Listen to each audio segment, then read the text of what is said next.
Hello. Molo njani? Siyaphila khona Nkosi mama kunjani? Hayi andikho right nguwe lo bhutsiya. Umama ngubhutsiya. Ungulo bhuti we-Wi-Fi fiber. Umama ufiber kavuma no Herotel. Mamela ke bhuti andikho right tu umntu asekhaya ndiyayifuna imali because kaloku umyeni wam uza apho ngoku. Yho. Uyaqonda? Hayi sukuza uhlala phi? Ngokutata uyaphi ke ngoku? Uze endlini yakho siyayidinga imali njani ba uze endlini yakho. Hayi mama Uhlala phi andihlali. bhuti? Hayi andihlali mama. Mna lokhu ndingumntu obhizi kakhulu so ke ngoku andihlali kwandawo phofu ke. Sekutheni wabhizi ngoku xa ngabana funeka usincedile uthi uncedo salufumana phi? Hayi kaloku uncedo kaloku andithi mosi ngela xesha wawufuna ifiber yakaHerotel okanye uvuma sancokola lapha efowunini then ke ngoku ndakwenzela yonke into efowunini. Azange kangakanye into yoba azange ndifune nemali kuwo. Into kunayo nje ndakunika ndakwenzela i-application wafumana wena inantsika i-SMS ne-account number wobhatala kulaa account number ayiyo neyam laa account number uyaqonda.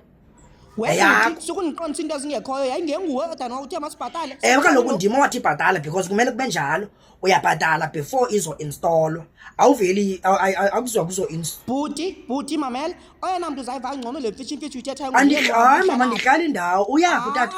Awuzukwazi ungahlali uhlala phi because uza apho umyeni. Hayi kaloku mama ayikho guma imali mna nditsala izimali mna ndenza ii-applications qha. Namhlanje wenza ii-applications ngokodwa nguwe umntu. Ewe mama mna ndenza ii-applications nditsho uba abantu mababhatale. Ke yintoni ke ukuthi usokolise kangaka ingathi umyeni wam uza kutya? Kaloku ayibhatalwa kum nozala. Awuthanga ngumntu we-Wi-Fi tani? Uhlala phi? Uyibhatala phaa kwaPep. Then ke ngoku xa ngabana seyibhatele kaPep izawuappearisha phaa kwinantsika kwisystem yakaHerotel bese ke ngoku wena ku-arrange uba makuziwe kuzo-installwa apho kuwe endlini.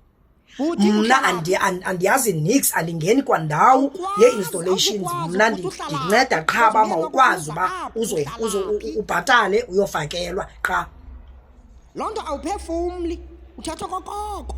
Kaloku mama umbizi utata mamela apha efowunini umvise ingcaciso yam. Because uza kuwe.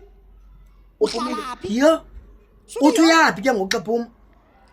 Bhuti uza kuwe. Hayi yho andihlali mna mama. Hayi andihlali mna. Andivile ba uhlale kunguluza bhuti uhlala ndane kunguluza. Hayi andihlali mama mna. Bhuti awukwazi ungahlali imali zethu nisitya. Ewe mama egunguluza ndiyafumaneka but andihlali. Egunguluza uhlala ndane kunguluza. Wesi uyaposta nakoFacebook. Ewe ndidla ngopowusta kakade kuFacebook ndiyafumaneka ke napha kuFacebook but andihlali kwapha kuFacebook. Imali yethu lesiyibhatala. Kodwa ke ba uyandifuna ungandifumana kuFacebook. Ininzi engavakali uhlala phi? Uthandaza umyeni noma ngakufumani sana. Hayi ihambi ke le. Mayingabimbi. Kill them all. Ubana imawaka choma mawaka ngicela ungayingeni lento. Yho andamanyika ngubana. Mama yabona ke ngoku uwaka ufuna ungena ke ngoku lento ndiyacela mani uwaka the message yom yam and ke ngoku andifuni ayingene lento ndicela uxelela utata ba angazi apha. Sesendleleni eza apho nje. Give him to me. Do you understand? Yima waka shumami mama ndiyacela mani ngikuzithoba khulu ngicela angazi apha ngicela angazi apha utata sizaphinda siyilungise lento. Bhuti mamela. Okay ukhombe ndibiza baby. Okay ukhombe ndibiza. Mamela bhuti. Baba hayi mama baba sizaphinda siyilungise. Mamela kaloku bhuti ngifuna khahlaza ifuna. Hello. Kill them give me. Yima waka mani. Okay. Thixo wa. Cut.